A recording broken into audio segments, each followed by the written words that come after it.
ঠ্যাং পাক পছন্দ করে না মুরগির অনেকেই, তাই বলে কি আমরাও খাবো না, রান্না করব না? আসসালামু আলাইকুম, কেমন আছেন সবাই? আশা করি ভালো আছেন। এই যে রেসিপিটা দেখছেন, এত মজা করে রান্না করছিলাম। মুরগির যে ঠ্যাং পাকগুলা থাকে, গলা হাড়গুলা যেগুলা, এত মজা হয়েছিল। কিন্তু লং ভিডিওটা ছেলে একদম ডিলিট করে দিছে, রাখতে দেয়নি। মানে যে ফোনে জায়গা ছিল না, ও না বুঝে ডিলিট করে ফেলাইছে। যাই হোক, তার কিছু অংশ ছিল। আর এখানে আমি পাতলা মসুর ডাল রান্না করতেছি। আর প্রথমে সবাইকে একটা কথাই বলি, যারা ভিডিওটা দেখেন, যারা সব সময় আমাদেরকে সাপোর্ট করেন, অনেক ভালোবাসেন, তাদেরকে অসংখ্য ধন্যবাদ। এই তো আমি ডালটা বাগার দিয়ে দিলাম। আর পাতলা মসুর ডাল আমাদের ঘরে একটু পাতলা পাতলা পছন্দ করে, ঘন হইলে তো যাই হোক কেউ খেতে চায় না ঘন হইলে। আর পাতলা মসুর ডাল ছেলের বাবা আবার কি করে, মগের ভিতরে ভরে একদম চার মতো করে খেতে বেশি ভালোবাসে। তাই তো ডালটা বাঘার দিয়ে ফেলাইলাম। আর এখানে যে মূলা শাক ভাজি, আমার লকডাউনের ভিতরে এত পরিমাণ ভিডিও ছিল ফোনে, তা ভিডিওগুলো কিন্তু আমার তেমন ছাড়া হয়েছিল না। তাই এটার স্টোরেজ বেশি না, 128 জিবি না কি বলে, জানি না কি বলে, তা ওরকম। তাই এই জন্য ছেলে কী করছে, আমাকে না জানি আমার সব লং ভিডিও ডিলিট করে দিছে। তাই কিছু কিছু ভিডিও আছে।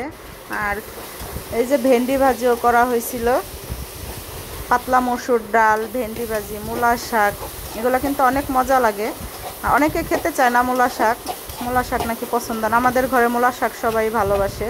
আর বিশেষ করে পুঁই শাক, লাল শাক কেউ খেতে চায় না। এই যে লাল শাকটা যে রান্না করছি, তেমন কিন্তু পুরাই নাই, কিন্তু অনেক ঝাল ঝাল করে বেশি করে রসুন দিয়ে রান্না করছিলাম।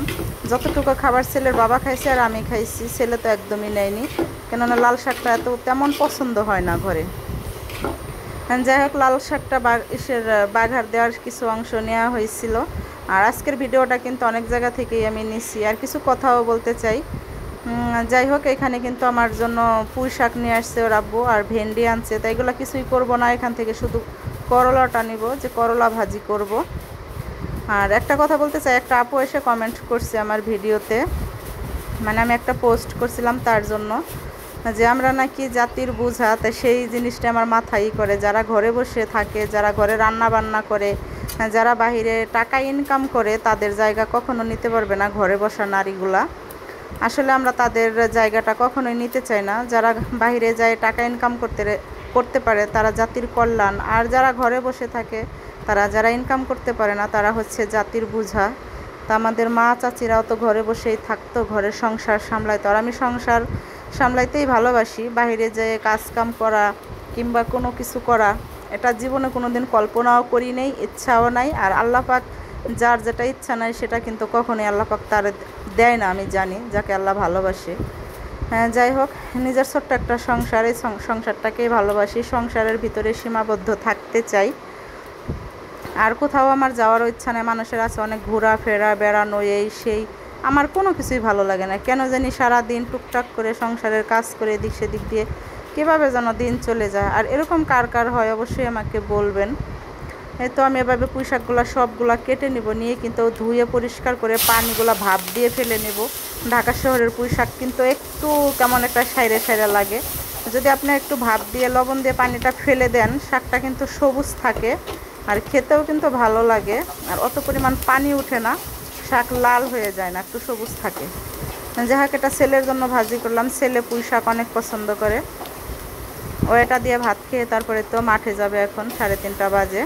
আমি আজকের ভিডিওর ভয়েসটা 3:30 বাজেই দিয়ে দিলাম, কেননা ও মাঠে যাবে। আমি আমার ভিডিওগুলো সবাই জানেন কিনা জানি না, আমার ভিডিও তেমন কিন্তু আমার এডিট করা হয় না। বিশেষ করে শর্ট ভিডিও যেগুলো, ওগুলা কিছু কিছু করি, কিন্তু লং ভিডিও আমি কখনোই এডিট করি না, কখনোই করি না, ওই করে। তা ও তো এখন যদি ক্রিকেট খেলতে চলে যায়, ওর আসতে আসতে আমার আছে মাগরিব পর্যন্ত আসতে পারে, মাগরিবের পরেও আসতে পারে। আমি তো আর অতক্ষণ ওয়েট করবো না। তাই জন্য ওকে বললাম যে ভিডিওগুলো আজকে এডিট করে দিয়ে যাও। তাই তো আগে থাকতেই করে দিয়ে গেল। আর যারা আমার ভিডিও দেখেন, যদি ভালো লাগে লাইক কমেন্ট করবেন। আর যারা ইউটিউব থেকে দেখবেন, অবশ্যই আমার চ্যানেলটা সাবস্ক্রাইব করে রাখবেন। আমি তো যেমন আজকে পেজে কিংবা প্রোফাইলে, আমি তো সবাই জানেন আমি 2 জায়গায় কাজ করি। এখানে ছাড়ার পরে ইউটিউবে ভিডিওগুলো যায়, আবার টিকটকেও যায়। যারা নামটা চেনেন না হয়তো, আমার ইউটিউবের নাম হচ্ছে শাহনাজ কুকিং, টিকটকের নামও শাহনাজ কুকিং। আর এখানে তো শাহনাজ ব্লগ অ্যান্ড কুকিং। আরেকটা যে প্রোফাইল আছে সেটা শাহনাজ আক্তার। যাই হোক, সবাই ভালো থাকবেন, আর একটু দেশের জন্য দোয়া করবেন, দেশের পরিস্থিতি একটু খারাপ। আমার রান্নাটা কিন্তু হয়ে গেছে। আল্লাহ হাফেজ।